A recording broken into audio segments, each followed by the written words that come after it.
Welcome to ICN Sunday Morning. I'm Vernon Loeb, Executive Editor. Last year, two of our reporters, Katie Surma and Nick Kuznets, wrote a series that has won a bevy of awards this year, most recently from the Deadline Club, the New York City chapter of the Society of Professional Journalists. We called the series Cashing Out, and it's all about how big companies use free trade agreements to extract millions, even billions of dollars from poor developing countries, money those countries don't have and must borrow. Katie Surma is joining me this morning, and she's an interesting story in her own right. She practiced corporate law for 10 years before deciding she'd rather be an investigative reporter. So it's no wonder she found her way into the shadowy, secretive world of investor-state dispute settlements. Katie, good morning. Good morning, Vernon. Since these negotiations between big companies and countries, often developing countries, take place in secret, I'm just wondering how you even found out about these arbitration cases going on. Yeah, well, so I first learned about ISDS during law school in an international law class, and I didn't think much of it then because it was taught as sort of this outgrowth of the rule of law. I didn't have any idea of the impacts the system had on human rights or the environment. And then, fast forward to 2021 when I started with Inside Climate News. And immediately, sources, I did a lot of international reporting, and they told me that the system was like this huge break on climate action. So I did some research and found problematic cases, pitched the idea to Inside Climate News. Nick joined me, and we just got going from there. Yeah. Why do you think the series struck such a nerve? Um, well, I think what made our series different was that we focused on the system's impacts on the environment and people. And our reporting showed the real chilling effect the system has on governments' actions to protect the environment. We we also found cases that had just patently unjust results. So the first story we wrote about Ecuador, two oil companies walked away with $800 million in awards, and the people that these companies had polluted for years had no no remediation, no compensation, no cleanup. And we found that those results were not unusual. Companies win awards despite doing things like that. And so I think it struck a nerve because ISDS is this exclusive justice system to protect the special rights the system gives to corporations. Yeah. And so what do these companies claim is happening to them? What do they go into arbitration and argue? Yeah, so the rights that they're given are to protect things like from unfair treatment or when the company's expectations are violated. So it's those are very broad concepts. And so some of the arguments that we saw were things like you the government enacts a regulation that tightens environmental protections.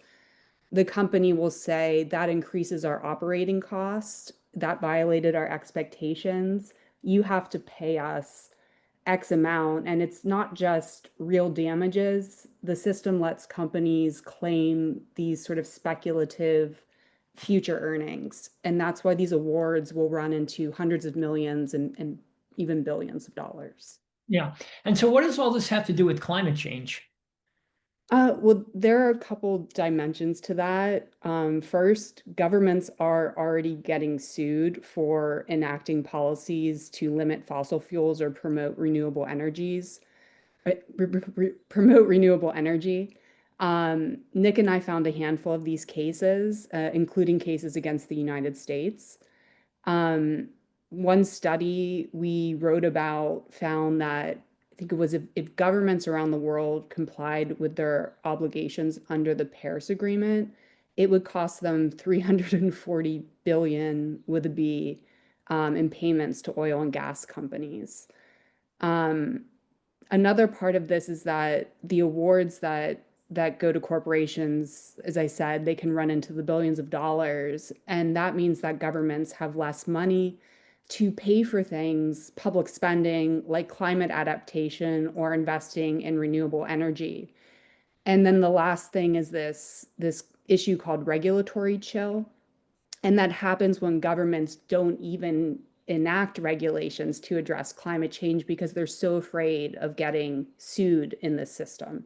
And Nick and I wrote about a number of instances where that has happened. Our experts that we talk to think the effect, this chilling effect, is way broader because threats of ISDS suits happen behind closed doors. Yeah. So there's one case that people might be a little bit familiar with. It involves the Keystone XL pipeline, a climate case for sure. And interestingly, it was the United States that found itself in the hot seat with a Canadian company, TC Energy, claiming that by canceling the pipeline, the US owed the company $15 billion. How did this play out? Yeah, well, on day one of Joe Biden's presidency, he was saying he fulfilled a campaign promise that he had made revoking this permit for the pipeline. And the developer was a Canadian company that said that violates our rights under NAFTA, the North American Free Trade Agreement, which has an ISDS chapter.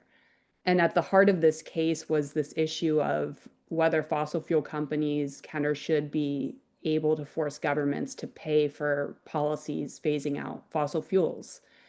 And in that case, the Biden administration was saying we had a democratic mandate to do this as well.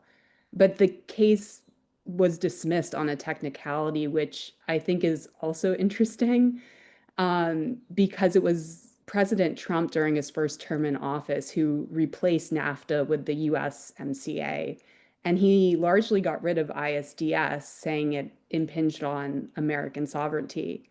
The arbitrators in that TC Energy case said the Biden permit revocation happened after NAFTA when USMCA was in place. But the that technicality, the whole thing with Trump is interesting because the US government, when it and European powers kind of put the ISDS system in place, they never really thought about it coming back to impact their own policy decisions. They saw it only as this way to like lock in benefits for American companies going abroad. But then as the US and European countries started to get sued, they've moved to limit their own exposure, but they're trying to keep developing countries or countries in the so-called global south tied to these obligations. Yeah. So I think Honduras is more typical. So it's one of the poorest countries in Latin America, and right now it's facing 15 ISDS claims from companies who claim that changes of law in Honduras have are costing the companies a lot of money. Now, keep in mind that these changes in law were made by reformers in Honduras in response to these deals that had been cut by a former authoritarian corrupt regime. But nonetheless, these companies are still able to go into arbitration and walk away with hundreds of millions, even billions of dollars because these deals have been abrogated in some fashion. Um, even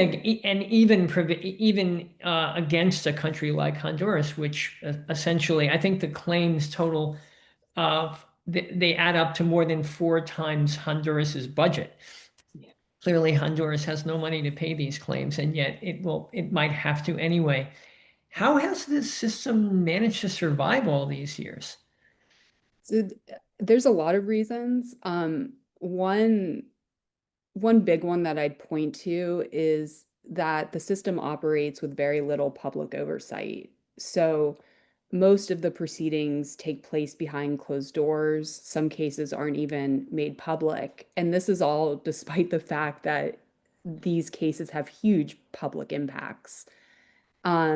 And so when there's not transparency or public participation, um, that, keeps when people don't know something's wrong, they can't act to change it. And I think that's a huge thing. There's also, I think the people who are involved in the system, the lawyers and arbitrators, they have a financial incentive to keep it going. Lawyers make millions in fees off the cases. Arbitrators make, like, I think we found something like 200,000 a case, and they'll take multiple cases a year. Um, and people who believe in ISDS still argue that the system helps incentivize investment to countries that have corruption problems or weak rule of law. They forcefully make this argument, but Nick and I found that after a ton of research, there's no definitive evidence that the system actually drives investment to those countries. We also learned that companies also take out insurance policies to protect, political risk insurance. So ISDS kind of acts as a free subsidy for them. But the transparency thing, I think, is huge, for why it's persisted for so long. So Honduras loses a case in arbitration to a big multinational corporation for, let's say, $100 million. Yeah. It then what? Borrows that money from somebody like the World Bank and pays it to a corporation? Yeah, this was something that we had a harder time sort of running down, like, where does the money come from? Because money's fungible, right? And some governments will budget for this, but they do go into debt, right, to pay these awards. And the creditors, the companies, they follow these governments around the world, seizing their assets all over the world, using the US court system to enforce them.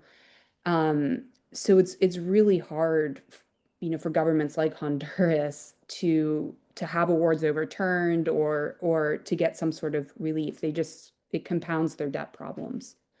Right. So I know there is a movement afoot to end this system in the UN and even in the US. I think in the US Senate, for example, Senator Elizabeth Warren from Massachusetts is one of those people sounding the alarm, saying, like, this is incredibly unjust. How do we make the developing world pay off big, Western corporations? How is this right? Um, what does the future hold? Is there some chance that this system will be ended? It's going to be an uphill battle. There's thousands of treaties and contracts that have ISDS in it. And so unwinding that's like untying like hundreds of little knots. And then that's besides the fact that there are a lot of powerful corporations that benefit from it. One of our stories focused on Bolivia, which was an early mover in trying to get out. It started doing that years ago, but it's still not free, and it won't be, I think, until 2035. That's largely because the treaties, ISDS treaties, have what's called a sunset clause in them, or a lot of them do, and that basically keeps governments tethered to the ISDS obligations for 10, 20, 25 years after they withdraw from the treaties. So it's very sticky.